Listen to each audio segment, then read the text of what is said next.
আমি কি আপনাদেরকে আজকে বলবো এই পৃথিবীর সবচাইতে বড় অপরাধ, এই পৃথিবীর সবচাইতে ঘৃণিত অপরাধ, এই পৃথিবীর সবগুলো অপরাধকে যদি এক জায়গায় নিয়ে আসা হয়, আর এই পৃথিবীর সবচাইতে বড় অপরাধকে যদি এক জায়গায় নিয়ে আসা হয়, পুরো পৃথিবীর মানুষ আর জিন মিলে সবাই মিলে অপরাধ করলে সব অপরাধকে যদি একত্রিত করা হয়, আল্লাহ যতটা রাগ না করে, কোনো একজন মানুষ যদি শুধু একটা অপরাধ করে আল্লাহ এর চাইতে অনেক বেশি রাগ করে। বলুন তো সেই অপরাধের নাম কি? আমাকে একটু বলুন তো ওই অপরাধের নাম কি যে অপরাধ করলে আল্লাহর ক্ষমা করে না? নাম কি বলেন তো? মাশাআল্লাহ, অনেকদিন পরে হলো একটা স্টেজ পাইছি যেখানে কিছু মানুষ বলতে পেরেছে। মানুষ সব অপরাধের নাম জানে, পৃথিবীর সবচেয়ে বড় অপরাধ, এই অপরাধের মানুষ নাম নিয়ে চর্চা করে না, এই অপরাধ নিয়ে মানুষ ভাবে না যে কি এমন অপরাধ যার রবকে রাগিয়ে দেয় চূড়ান্ত ভাবে, কি এমন অপরাধ রহমানের রহম কাজে দেবে না, কি এমন অপরাধ যা গফুরুল ওয়াদুদের ক্ষমার স্নেহকে ছাড়িয়ে যাবে। কি অপরাধ মানুষের জানা উচিত, মানুষের ভ্রুক্ষেপ করা উচিত যে তার রব কোন কাজে চূড়ান্ত ভাবে রাগ করে আর ক্ষমা করবে না ওই অপরাধ নিয়ে মারা গেলে। পৃথিবীতে বেঁচে থাকাটাই হচ্ছে বিলাসিতা।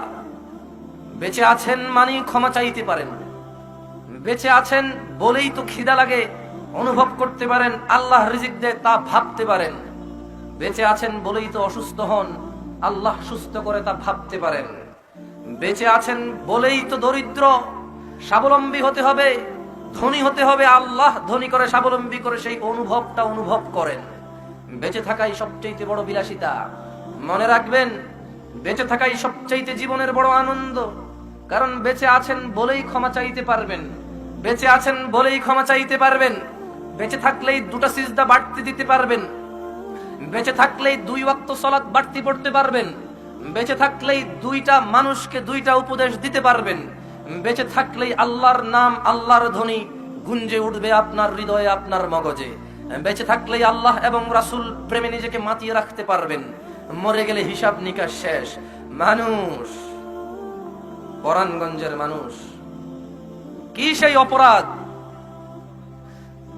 পরাণগঞ্জের মানুষ, অহংকার করো না। পুরুষ ও মহিলা নানান নামে তুমি বিভক্ত হতে পারো, নানা দলে তুমি বিভক্ত হতে পারো, তোমার অনেক হুজুর থাকতে পারে যার সাথে আমার মেলে না, তোমার অনেক মুরব্বি থাকতে পারে যার সাথে আমার মেলে না। পরাণগঞ্জের মানুষ, আমাকে অবহেলা করো, যায় আসে না, তবে শুনো পরাণগঞ্জের মানুষ, রবের সাথে অহংকার করো না। রব তিনি যিনি 7 আসমানকে কিয়ামতের দিনে ডান হাতে ভাঁজ করে রাখবে। সুবহান আল্লাহ, এত মহান রব। অহংকার করো না রবের সাথে। পরাণগঞ্জের মানুষ শুনো, আমি টেনে গানের মতো কথা বলি না, আমি মানি তুমি আমার কথা বোঝো না, আমি মানি তোমার কাছে মনে হয় আমি রাসূল প্রেমে প্রেমিক নই, আমি মানি তুমি এমনটা ভাবো, তাই ওয়াজ শুনতে আসো না, মাহফিল শুনতে আসো না, তাই তুমি কথাকে অবহেলা অবজ্ঞা করো। পরাণগঞ্জের মানুষ, তোমাকে অনুরোধ করি বলি, অহংকার করো না। ওয়াজ কে করছে দেখার বিষয় নয়, ওয়াজ কার করছে দেখার বিষয়।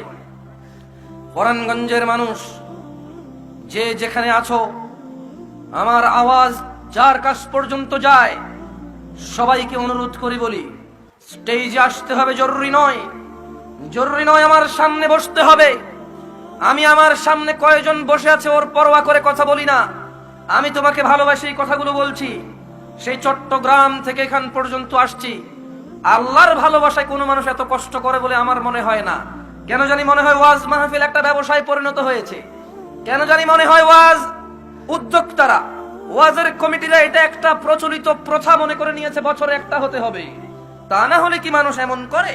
1 ঘন্টার ওয়াজ শোনার জন্য লক্ষ লক্ষ টাকা ব্যয়, 1 ঘন্টার ওয়াজ করার জন্য হুজুর 30 ঘন্টা গাড়িতে চড়ে আসে।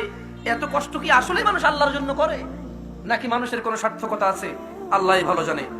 পরাণগঞ্জের মানুষ, লোকমান হাকিম তার ছেলেকে বলেছে, হে আমার ছেলে, হে আমার ছেলে, হে আমার প্রিয় ছেলে, আদরের ছেলে, লা তুশরিক বিল্লাহ, তুমি আল্লাহর সাথে শিরিক করো না। ইন্নাশ শিরকা লাযুলমুন আযীম, হে আমার ছেলে জেনে রাখো, নিশ্চয়ই শিরক সব চাইতে বড় অপরাধ। তিনি সাল্লাল্লাহু আলাইহি সাল্লাম বলছেন, আমি কি তোমাদেরকে বড় কবিরা গুনাহগুলো সম্পর্কে জানাবো? আমি কি তোমাদেরকে জানিয়ে দেব কোন কোন অপরাধগুলো সবচাইতে বড়? আমি কি তোমাদেরকে জানিয়ে দেব কোন কোন অপরাধগুলো সবচাইতে বড়? ক্বালু বালা ইয়া রাসূলুল্লাহ সাল্লাল্লাহু আলাইহি ওয়াসাল্লাম। সাহাবারা বললেন, জি রাসূল সাল্লাল্লাহু আলাইহি ওয়াসাল্লাম, আপনি আমাদেরকে জানিয়ে দিন। জনাবে মুহাম্মদুর রাসূলুল্লাহ উদওয়াতুনা হাবিবানা রাসূলুনা মুহাম্মদ সাল্লাল্লাহু আলাইহি ওয়াসাল্লাম বলছেন, ক্বালা আল ইশরাকু বিল্লাহ, ক্বালা আল ইশরাকু বিল্লাহ, মানুষ জেনে রাখো পৃথিবীর সবচেয়ে বড় অপরাধ হচ্ছে আল্লাহর সাথে শিরিক করা।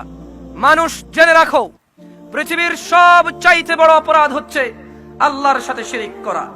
উকুকুল ওয়ালিদাইন, এবং পিতামাতার অবাধ্য হওয়া।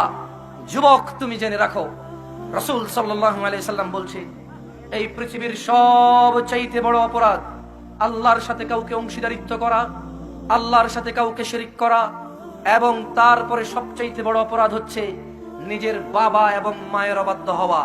হ্যাঁ, তোমাকেই বলছি, তোমার ওই কৃষক বাবা যে তোমাকে পড়াশোনা করিয়ে ডাক্তার বানিয়েছে, ইঞ্জিনিয়ার বানিয়েছে, যার যৌবন শেষ করে বিদেশে কাটিয়ে তোমার অন্ন আহার বস্ত্রের ব্যবস্থা করেছে, তোমার মায়ের ইজ্জত যে রক্ষা করেছে, তোমার ওই বাপটার কথা বলছে আল্লাহ। তোমার ওই মা, যে মা হাত না ধুয়ে তোমাকে এখন খেতে দেয় আগের মতো করে, যেমন আগে দিত। তোমার ওই মা যে গোসল না করেই তোমার পাশে বসতো আগের মতো করে।